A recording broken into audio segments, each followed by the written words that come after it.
नमस्कार मित्रांनो, मी तुमचा मित्र, तुमचा सखा, तुमचा दोस्त, तुमचा सवंगडी पवन माळी स्वागत करतो तुमच्या हक्काच्या कट्ट्यावरती. जीवनात अनेक वेळा आपण एखादे स्वप्न पाहतो, एखादे ध्येय ठरवतो, पण ते साध्य करण्याआधीच आपल्याला अनेक लोक भेटतात, जे म्हणतात, "हे तुझ्याकडून होणार नाही, तू यासाठी योग्य नाहीस, अशक्य आहे रे." पण मित्रांनो, इतिहास साक्षी आहे, की जग बदलणाऱ्या व्यक्तींनी इतरांचे नकारात्मक बोलणे न ऐकता स्वतःच्या क्षमतेवर विश्वास ठेवला. उद्यमीन ही सिद्ध्यंती कार्याणि न मनोरथे. केवळ इच्छा करून नव्हे तर प्रयत्नांनीच कार्य सिद्ध होतात. एकदा एका सुंदर जंगलात बेडकांची मोठी वस्ती होती. त्या बेडकांमध्ये उत्साह, खेळ आणि स्पर्धा नेहमीच रंगत असत. एके दिवशी त्यांनी एक वेगळी स्पर्धा आयोजित केली, उंच मनोऱ्यावर चढण्याची.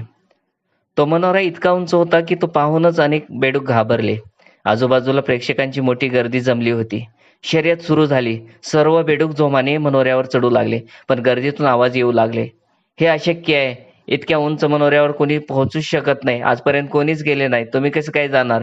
परत या, तुम्ही पडताल. तुमच्या ह्याच्याने होणारच नाहीये." हे नकारात्मक शब्द ऐकून अनेक बेडूक निराशही झाले. काही मध्येच थांबले तर काही खाली उतरले.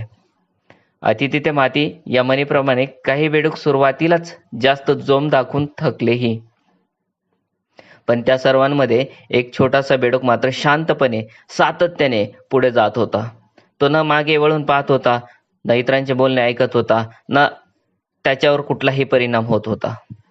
वेळ जात होती. अनेक बेडूक स्पर्धेतून बाहेर पडले होते. शेवटी फक्त तो एकच बेडूक उरला आणि पाहता पाहता त्याने मनोऱ्यावरचे शिखर गाठलेही. सर्वजण आश्चर्यचकित झाले. त्यांनी त्याला विचारले, "तू हे कसं केलंस? सगळ्यांनी हार मानली, पण तू हार मानली नाहीस. तू यशस्वी झालास. तू कसं साध्य केलंस?" तेव्हा समजले तो बेडूक बहिरा होता. त्याला लोकांचे नकारात्मक बोलणे ऐकू येतच नव्हते. त्याने जणू जिद्दीने कंबर कसली होती. त्याला वाटत होते की लोक त्याला प्रोत्साहन देत आहेत. तो डोळ्यात तेल घालून प्रयत्न करत होता. तेव्हा गावातील एका वृद्ध बेडकाने म्हटले, "मन के हारे हार है, मन के जीते जीत." आणि दुसरा म्हणाला, "जिथे इच्छा तिथेच मार्ग असतो." खरंच, ज्याच्या मनात आत्मविश्वास असतो त्याला जगातील कोणतीही अडचण थांबू शकत नाही. मित्रांनो, या कथेतला बहिरा बेडूक आपल्याला एक अमूल्य संदेश देऊन जातो.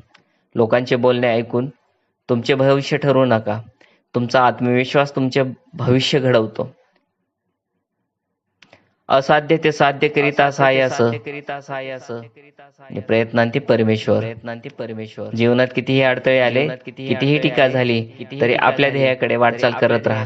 कारण मन के हारे हार है, मन के जीत जीत. चला तर मग आजपासून आपणही नकारात्मक बोलण्याकडे थोडेसे बहिरे होऊया आणि आपल्या स्वप्नांच्या दिशेने जिद्दीने वाटचाल करूया. पुन्हा भेटूया अशाच एका प्रेरणादायी कथेसह. तोपर्यंत धन्यवाद.